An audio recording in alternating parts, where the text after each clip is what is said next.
ही दृश्य आपण या क्षणी पाहतोय विद्या प्रतिष्ठान या परिसरातली। कृपा याच ठिकाणी अजित पवार यांच्या पार्थिवावर अंत्यसंस्कार होणार आहेत शासकीय इतमामात। अगदी थोड्याच वेळात अमित शहा देखील त्या ठिकाणी पोहोचतील।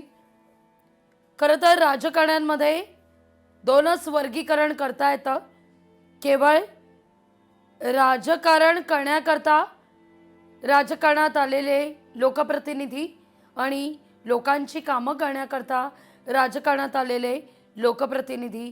अजित पवार दुसऱ्या गटातले होते, खऱ्या अर्थानं लोकनेते होते। निश्चितच लागवी खरं तर अजित पवार यांच्या या अपघाती अकाली निधनाने पवार कुटुंबियांवर अक्षरशः दुःखाचा डोंगर कोसळलाय। आपण जर पवार कुटुंबाचा इतिहास पाहिला तर पवार कुटुंबात आपण दोन काका पुतण्याची नाती पाहिली आहेत। पहिलं म्हणजे शरद पवार आणि अजित पवार यांचं, आणि दुसरं म्हणजेच अजित पवार आणि रोहित पवार यांचं। अगदी हे नातं असं काही पाहिलंय महाराष्ट्राने, तुझं माझं जमेना आणि तुझ्या वाचून कर्मेना। मतभेद होते मात्र मनभेद नव्हते। अगदी आणि याच पवार कुटुंबियावर आज अशी वेळ आली आहे की एका काकाने आपला पुतण्या गमावलाय आणि एका पुतण्याने आपला काका गमावलाय।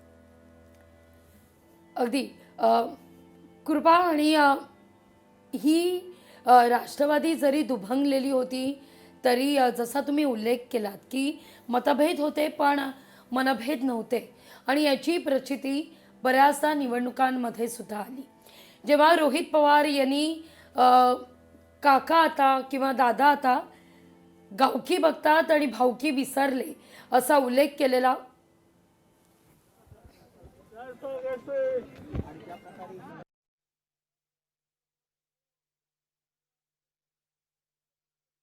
अनेक कार्यकर्ते त्या ठिकाणी भावुक होत आहेत।